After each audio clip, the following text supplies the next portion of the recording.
What is up, family? We have another Patreon request. We got Hunter and Hunter. Sont des frères. I'm gonna say sont des frères. Menu manga. Bon.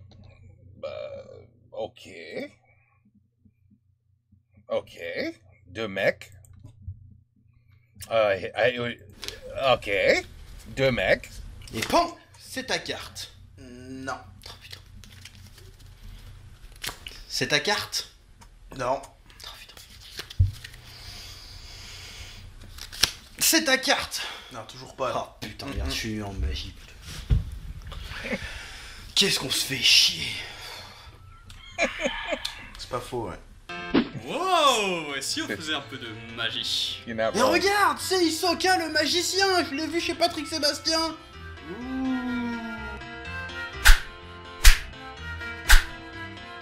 Comment il a fait ça? C'est la magie! Oh, il enlève son pouce, regarde.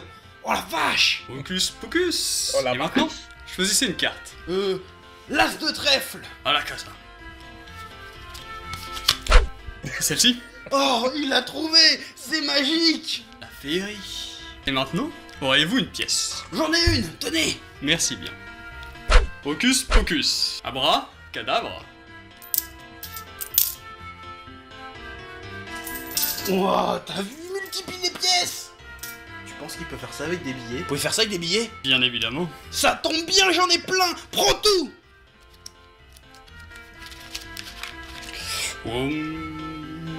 Enchantement. Ah ah. Rien dans les manches.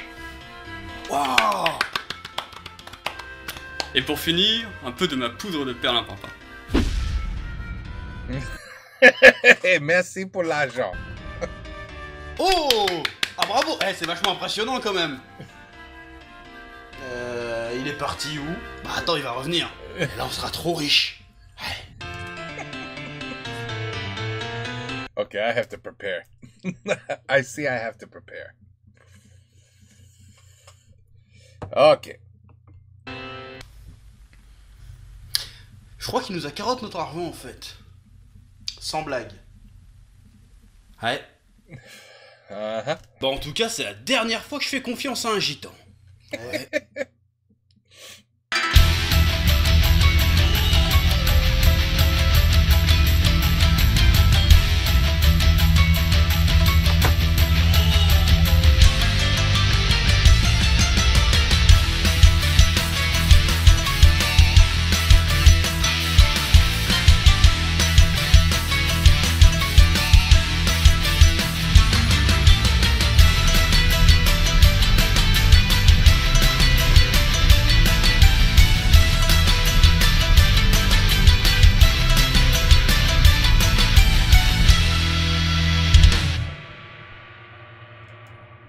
Salutations tête de nage, je suis le chef et bienvenue dans Menu Manga, l'émission qui parle de manga, d'animation et d'autres trucs. Et aujourd'hui, une fois n'est pas coutume, je vais parler d'un manga dont on me casse les couilles depuis le tout début de la chaîne. Ouais, je sais, je dis ça assez souvent, mais en vérité c'est vrai, hein, depuis le début de la chaîne on me casse les couilles sans arrêt avec un bon millier de mangas. D'ailleurs, j'en veux pour preuve que les premiers commentaires sous cette vidéo, ça sera des vidéos du genre à quand un menu manga sur Bleach ou un autre manga du genre? Tu peux vérifier? D'ailleurs, si tu vois un commentaire du genre, et tu vas le voir parce que je vous connais, et bah tu peux le traiter d'attardé. Bon, maintenant que j'ai dit ça, par contre, il y en a qui vont faire exprès de dire ça pour se faire traiter d'attardé. Parce que je vous connais. I can't, look, they blanked it out. You can't say retarded anymore. You can't even say the word. Wow, okay. I mean, okay. Je vous méprise tellement. Mais pouce bleu si t'es un attardé. Oui. Donc, parler de tous les mangas que vous me demandez, bah c'est comme un peu avec vos mères en fait. Bah j'aimerais bien toutes les niquer, mais j'ai qu'une seule bite, donc va falloir faire preuve un peu de... Oh my god, what are you talking about, bro? Oh là là, okay. Bon, I think I like this guy. Anyway, but, allez. Patience. Ouais, j'ai été un peu vulgaire là, c'est pas très ad-friendly. Oui. Donc aujourd'hui on va parler d'un shonen. Et oui, encore, parce que j'adore les shonen, mais pas n'importe lequel. Aujourd'hui on va parler d'Hunter x Hunter. Ouais. Oui, je sais, ça se dit Hunter Hunter ou Hanta, mais moi, j'ai toujours dit Hunter x Hunter. Mon cerveau n'arrive pas à assimiler le fait qu'on ne lise pas le X dans le titre. Hein, si vous voulez pas mettre de X, fallait pas mettre de X si c'était pas pour le prononcer. Donc moi je dis Hunter x Hunter, point barre. Voilà, c'est tout. Hein, c'est comme si ce site-là, tu l'appelais juste vidéo. Ça change le sens quand même. Et ce manga là, tu fais comment pour dire son nom si tu peux pas prononcer le X? Tu fais comment? T'es dans la merde là? Et les X-Men, tu les appelles juste les men? Bon, Hunter x Hunter est un manga de Yoshihiro Togashi, aka Je dessine quand je veux et je m'en bats les couilles YOLO, prépublié depuis 1998 dans le célèbre Weekly Shonen Jump. En France, c'est édité chez Kana. La série a connu 2 adaptations animées, la première de 1999 à 2001 par Nippon Animation, et la seconde en 2011 par le studio Madhouse, et c'est cette dernière qui a pas mal popularisé le manga à la jeune génération. Oui, parce qu'il y en a un peu trop qui jouent un peu les vrais, genre oui, moi je connais ça depuis le manga et tout comme ça, c'est pas vrai, les 3/4 d'entre vous, je vous connais, vous avez découvert ça avec l'adaptation de 2011, il y a pas de mal à ça, mais faut arrêter de jouer les vrais, genre oui, moi je connais le manga, parce que nous, ceux qu'on était là avant 2011, qu'on découvert Hunter x Hunter quand ça a commencé, on le sait très bien. Avant 2011, personne n'en avait rien à foutre d'Hunter x Hunter, c'était un truc de niche. Et après 2011 aussi, mon ami, je suis désolé, mais no clue who that was. Hunter and Hunter and bon, okay. See, I was just never into really animation, like fighting animation. Of course, I was into cartoons, but you know, none of this stuff. Tom and Jerry, Woody Woodpecker, you know what I mean? You know, classics. Fred, the Flintstones, you know what I'm talking about? But like, you know, this, you know, I don't know. No, never. C'est là encore aujourd'hui, mais un peu moins. Donc, Bon, okay. j'en vois un peu trop souvent faire les marioles avec ça, right. les jeunes cons là. Donc, calmez-vous. Vous faites rien de mal, mais vous êtes chiant quand même. Pourquoi je suis énervé, moi? Bah, je sais pas. Parce que... Mais bon, la version de Madhouse, elle est quand même vachement bien. Ouais. Et là, tu te dis, mais pourquoi tu parles d'Hunter x Hunter, chef? Bon, là c'est pareil, je sais très bien qu'en vrai tu te dis pas ça, hein. De toute façon c'est tout ce que je fais ça pour les vues et l'argent facile. Ouais. Mais j'en parle surtout parce qu'Hunter x Hunter c'est putain de trop bien. Et tu sais quoi? Après tout ce temps, oui je vais le sortir, je vais le dire, Hunter x Hunter c'est... Orgasme cosmico fantastico génialement énorme. Donc dans cette vidéo, on va voir pourquoi Hunter x Hunter c'est... Orgasme cosmico fantastico génialement énorme. Bon c'est bon, y a pas besoin d'envoyer le jingle à chaque fois que je veux dire... Orgasme cosmico fantastico génialement énorme. Bon, tu veux une tarte tout de suite ou on attend l'heure du goûter là? Mais avant de discuter d'Hunter x Hunter, je vais d'abord expliquer, pour ceux qui ne connaîtraient pas encore, de quoi ça nous parle Hunter x Hunter. Notre histoire... Oui, s'il vous plaît, parce que, oui, je connais rien, là. Avant de discuter d'Hunter x Hunter, je vais d'abord expliquer, pour ceux qui ne connaîtraient pas encore, de quoi ça nous parle Hunter x Hunter. Notre histoire prend place dans un monde étrange, peuplé de créatures fantastiques et de territoires inexplorés. Dans ce monde, il existe des aventuriers à nul autre pareil, les Hunters. Chasseurs, explorateurs, scientifiques, gourmets, guerriers, ce sont des hommes et des femmes d'exception qui jouissent d'un statut tout aussi exceptionnel dans le monde. Pour devenir Hunter, il faut passer un examen ultra difficile que seule une poignée d'élus peuvent réussir. Et c'est justement le but de notre héros, Gon, un petit garçon issu d'une île de pêcheurs paumés. Il veut devenir Hunter pour marcher dans les traces de son père, Jin. En chemin pour l'examen, il va se faire des amis. Léolio, futur médecin, Kurapika, qui veut venger son clan décimé, et Killua, fils d'une famille d'assassins. Et ensemble, ils vont affronter les terribles épreuves pour devenir des Hunters. En gros, c'est ça l'histoire. En tout cas pour le début. Oui, parce que autant un manga du genre One Piece, tu peux faire comprendre le délire avec un résumé assez sobre du genre. Oui, alors, c'est des pirates avec des pouvoirs chelous qui cherchent un trésor, voilà. Voilà, avec un petit résumé comme ça, c'est léger, mais au moins tu comprends, tu sais ce que tu t'apprêtes à lire. Autant avec Hunter x Hunter, c'est un peu plus compliqué que ça quand même. Pas du tout en train de dire que One Piece c'est con, je dis juste que c'est plus facile à comprendre. Ah, je résumé. Voilà. Ce qui m'amène à mon premier point, Hunter x Hunter est un manga qui se réinvente en permanence. Attention, hein, One Piece aussi, ça se réinvente en permanence, mais pas de la même manière qu'Hunter x Hunter.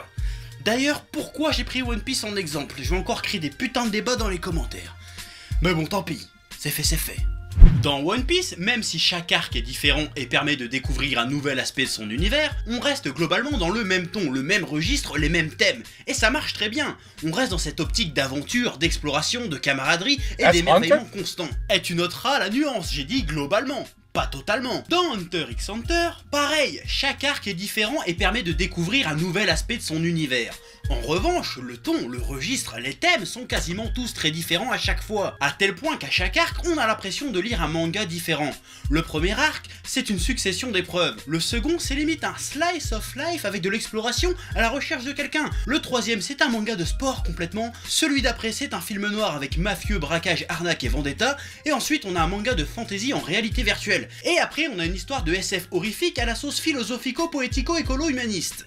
Et dans le dernier arc en cours, on est dans un huis clos sous fond de guerre de succession. Le seul véritable liant à tout ça, ce sont les personnages. Et c'est un des points où l'on ressent le plus l'influence de JoJo Bizarre Adventure et le travail d'Araki sur le boulot de Togashi. Cette capacité à redéfinir complètement et sans cesse son univers. Et d'ailleurs, j'en parle dans le menu manga 50 sur JoJo Bizarre Adventure, que je t'invite à aller voir si tu n'as pas vu, ou même à le revoir parce qu'il est vachement sympa. Laisse pouce bleu. Il y a un autre point selon moi qui peut être mis en opposition à One Piece. Bon, c'est pas pour donner corps au débat stupide qu'il y a sur internet sur qui est le meilleur entre One Piece et Hunter x Hunter, mais je trouve que ça a du sens de les comparer, pas en termes de qualité, qui est toute subjective, mais en termes d'approche du genre shonen, jeunesse, action, aventure, neketsuesque. Parce que, au cas où il y en a qui en douteraient encore, Hunter x Hunter est un pur shonen, action, aventure, fantastique, neketsuesque. Il en a tous les codes, tous les clichés, que ça soit dans ses personnages, dans son univers, dans les mécaniques de son univers, dans sa mythologie. Ce qui est ouf avec Hunter x Hunter, c'est ce que Togashi en fait de tous ces codes. One Piece et la grande majorité des shonen du genre nous proposent des univers colorés, exotiques.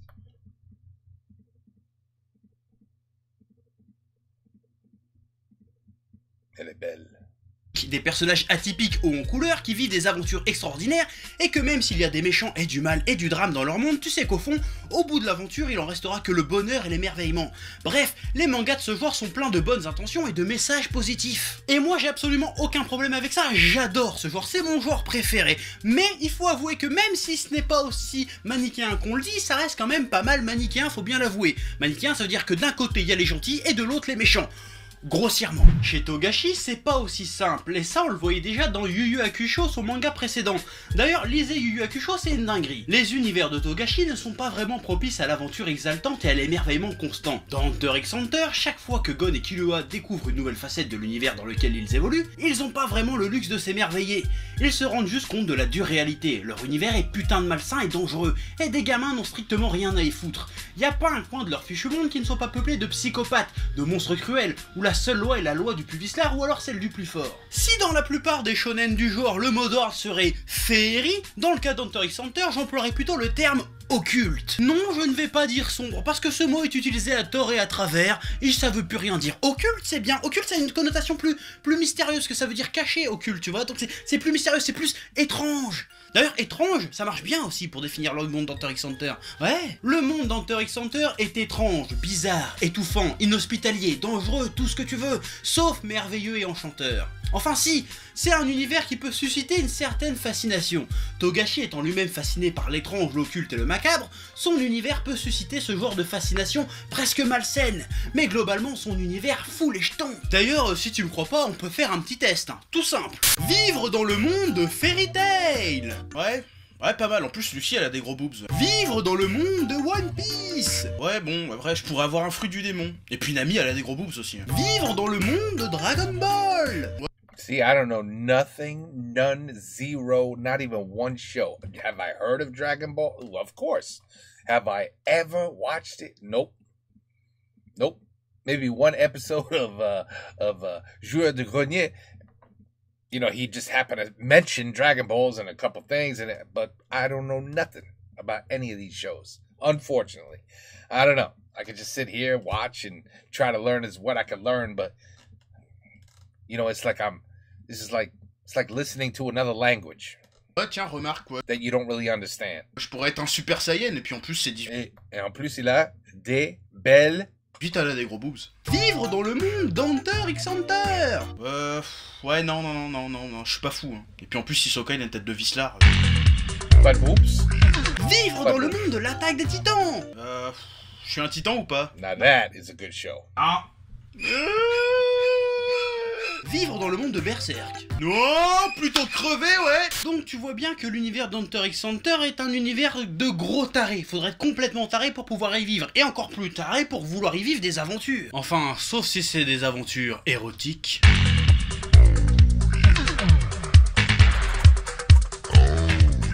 Ce qui m'amène à mon point suivant. Pour évoluer dans un univers aussi étrange et fascinant, il faut faire des personnages qui sont tout aussi étranges et fascinants. Et c'est là que selon moi se trouve le véritable point fort de l'univers de Togashi.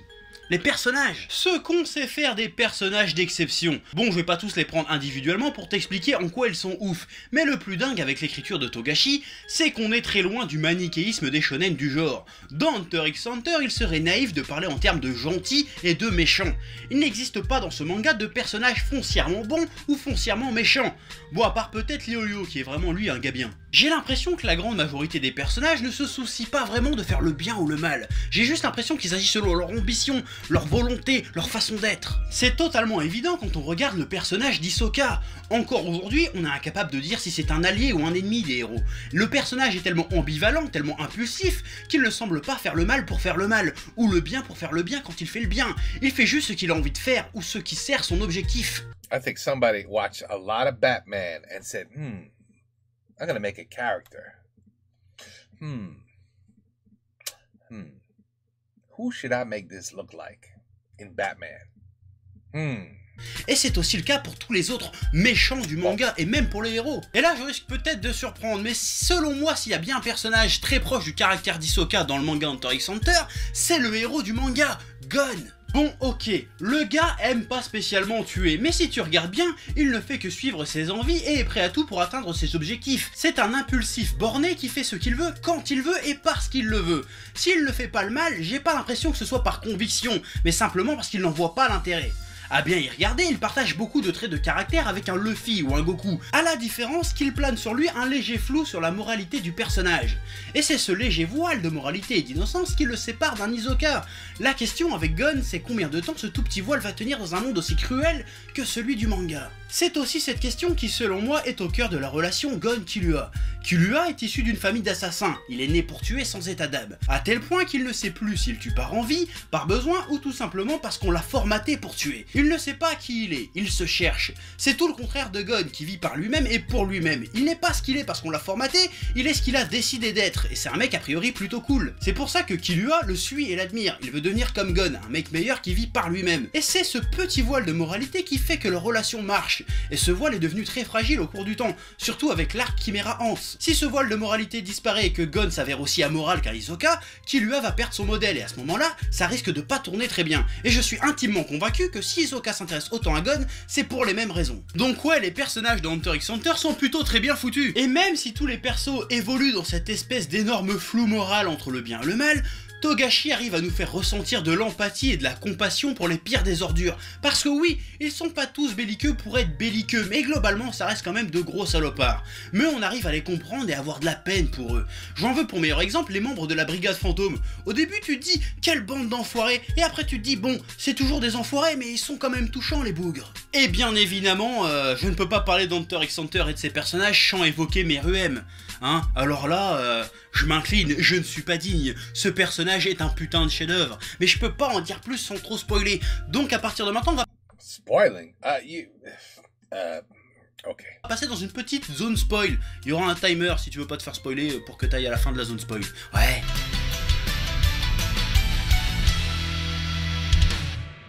1746. Oh là là. Meruem.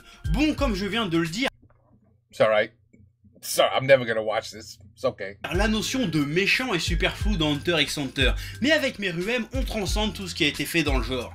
Avant même son apparition, ce personnage nous est vendu comme étant l'antéchrist, le pire fléau que la Terre ait jamais porté. Il est ultra surpuissant, c'est l'égal d'un dieu infernal, tout est fait pour qu'on comprenne, et que les personnages comprennent que quand il est là, la seule chose à faire, c'est de se chier dans son froc. Mais Quoi? le personnage se pose tellement de questions, évolue tellement, que la première phrase qui lui vient avant son méga combat final contre Netero, c'est ça. Nous n'avons aucune envie de t'affronter.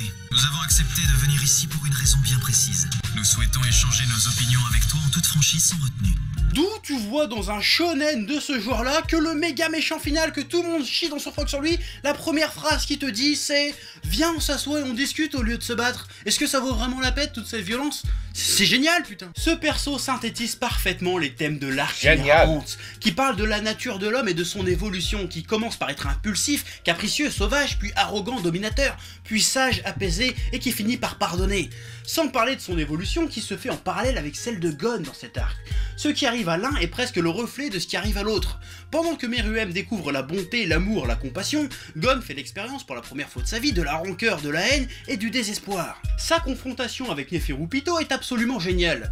Gon est plein de haine, ultra déterminé à massacrer Pyto, mais contre toute attente, il découvre qu'elle est en train de soigner la pote de Meruem, et qu'au lieu de chercher à affronter Gon, elle le supplie de la laisser finir de sauver une vie. Et c'est là que ça devient génial. Gon est torturé entre son désir de vengeance, son envie de sauver Kaito et le fait de pas tuer une innocente. Il est même perturbé de voir Neferupito qu'il pensait être un monstre sanguinaire, prêt à tout pour sauver la vie de quelqu'un. Il est tellement en train de tourner dingue qu'il en vient même à s'embrouiller avec Killua, à tel point que Killua a flippé de perdre son seul pote. Et quand Gon comprend que Kaito est dead, il hésite plus, il plonge dans la haine la plus pure, au point d'y sacrifier sa propre vie. Quand, dans le même temps, Meruem utilise ses dernières forces pour faire preuve d'une totale compassion. C'est absolument génial. Et le plus ouf, c'est que les deux persos se sont même pas vraiment rencontrés. Waouh! Mais I mean, ok. J'essaie de... On va le finir, but mais je comprends rien. It's like telling me about characters and what they do and how they are without me knowing anything about them. For like, it's the first time meeting a character of a movie I'm never gonna watch. You know what I mean? So this is like very difficult for me. Et voilà, c'est la fin du spoil, tu peux reprendre cette vidéo de manière tout à fait normale. Ouais, même si je sais que si t'as vu le spoil, t'es complètement impressionné. Je sais, je fais souvent cet effet. Ce qu'il y a de dingue avec les personnages de Togashi, qu'ils soient bons, mauvais, fous, sanguinaires, psychopathes ou monstrueux, ce sont avant tout des personnages très humains. Il y a beaucoup d'émotions dans Hunter x Hunter, ouais. Et il y a autre chose d'absolument fascinant dans Hunter x Hunter, c'est les combats. Et c'est pas facile d'expliquer les combats d'Hunter x Hunter, de les décrire. Donc on va commencer par le début, on va parler du nen. Et oui, comme tout bon shonen du genre, Togashi propose sa propre énergie ésotérique, le nen. C'est un concept assez complexe que je vais pas détailler ici, mais en gros, chaque utilisateur de nen se fabrique son propre pouvoir, et ça peut être absolument n'importe quoi. Ça va du gars qui devient simplement très fort, au gars qui se fait une arme en naine, au gars qui se téléporte, du gars au pouvoir tellement compliqué que ça prend 3 chapitres pour t'expliquer comment ça marche. Mais en gros, imagine les techniques de Dragon Ball, les capacités des fruits du démon de One Piece, les jutsu de Naruto et les stands de Jojo dans un seul et même manga. Ici, il faut pas juste taper très fort avec le pouvoir de ta détermination et de l'amitié. Faut analyser et comprendre la capacité de ton opposant, puis trouver un moyen de le niquer avec ta propre capacité. On est dans un délire très proche de Jojo Bizarre dans la mécanique des combats. Tu rajoutes juste un zeste de baston à l'ancienne en plus. Bon, Togashi le dit lui-même, il ne s'estime pas encore arrivé au level d'Araki en ce qui concerne les combats. Mais admettons que Araki y soit à 10, Togashi tu peux le placer à 9,9 easy quand même. Bon là je micro-spoil un tout petit peu, je veux dire, à un moment dans le manga, il y a un combat dans une arène, hein, donc ces deux mecs sont en train de se foutre sur la gueule avec le public autour. Et qu'est-ce qu'ils utilisent pour se battre les mecs? Ils se battent en utilisant le public. C'est génial à ce point-là, je veux dire. À un moment donné, il y a même une partie de balle aux prisonniers trop méga badass. Je veux dire, c'est dingue, il faut lire ça. Les combats de Togashi ont bien souvent aussi une certaine portée philosophique. Je dirais même qu'il y a un peu de poésie dans certains combats. Rien que le combat Meruem Netero, que ce soit en termes de chorégraphie, de mise en scène, de technique, de sens, c'est un monument du genre. Voilà, moi, admettons que je suis un mangaka concurrent du genre Kishimoto et je lis le combat Meruem Netero. Et puis après je regarde le combat Naruto, la déesse lapine à la con qui arrive à la fin, qui est censé avoir à peu près les mêmes thématiques, les mêmes enjeux. Et ben je dis, maître Togashi, enseignez-moi, je ne suis pas digne.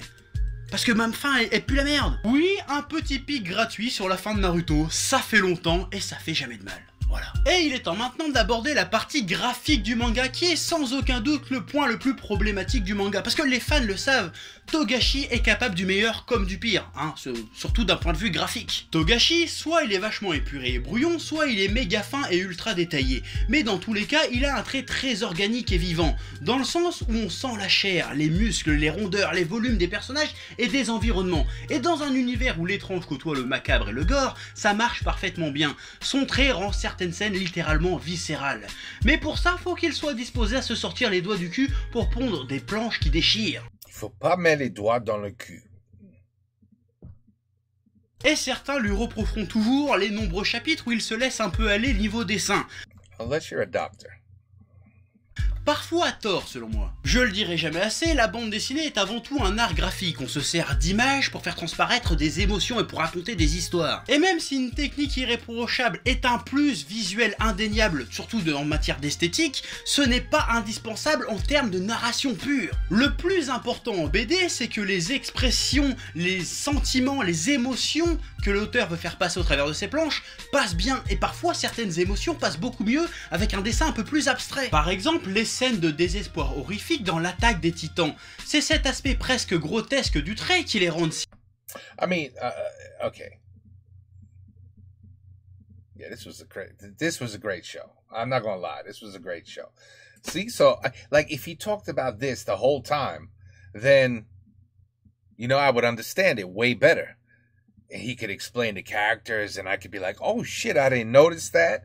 Or yes, I agree, or no, I don't agree, or but here I could just go, But let's see what he says about this.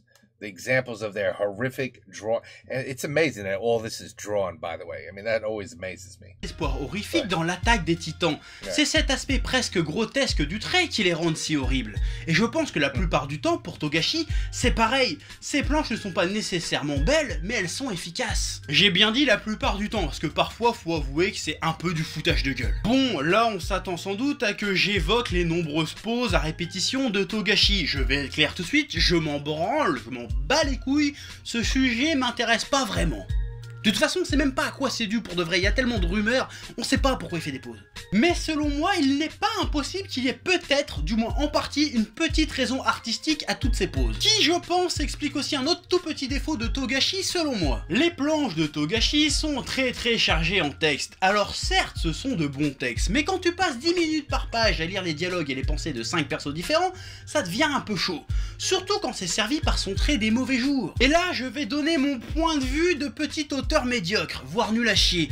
Je pense que Togashi, c'est un mec qui adore raconter des histoires, mais qui n'aime pas beaucoup dessiner. Et quand je dis qu'il aime pas dessiner, je veux dire il aime pas dessiner dans les conditions d'un mangaka du Weekly Shonen Jump, qui est un mode de travail extrêmement stressant et éprouvant, surtout pour les shonen hebdomadaires. Et si de nombreuses séries arrivent à bout de souffle après 50, 60 ou 70 tomes, c'est pas seulement à cause des éditeurs qui tirent sur la corde, mais aussi parce que les artistes sont rincés. Et Togashi a l'air d'être très rapidement rincé.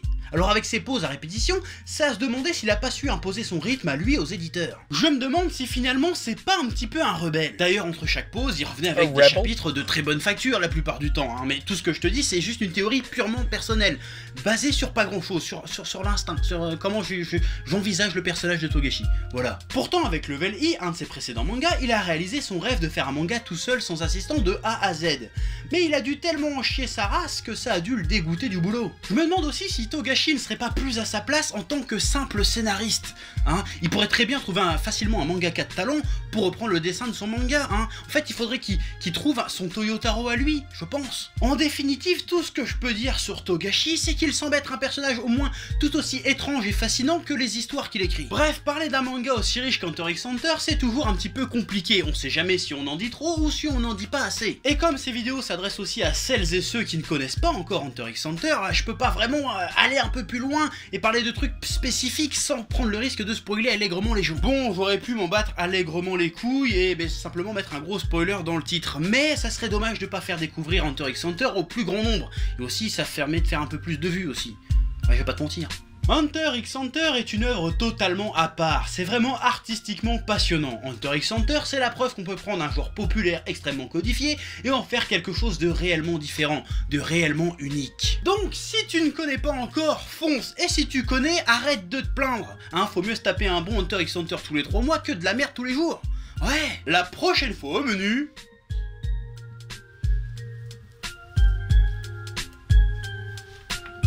Ouais. Et c'est l'heure de l'instant promo, hein. Mon comics toujours disponible, volume 1 et 2, Dirty Cosmos.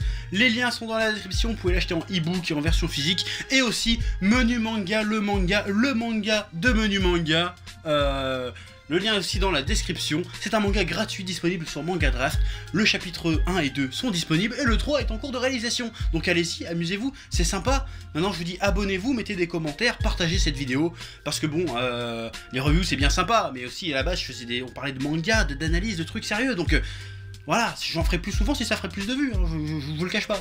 Donc partagez au maximum, faites pas les cons. Allez, à plus. Faites pas les cons. Okay. I feel like a con because you see, all this is about. So I guess what he does is he's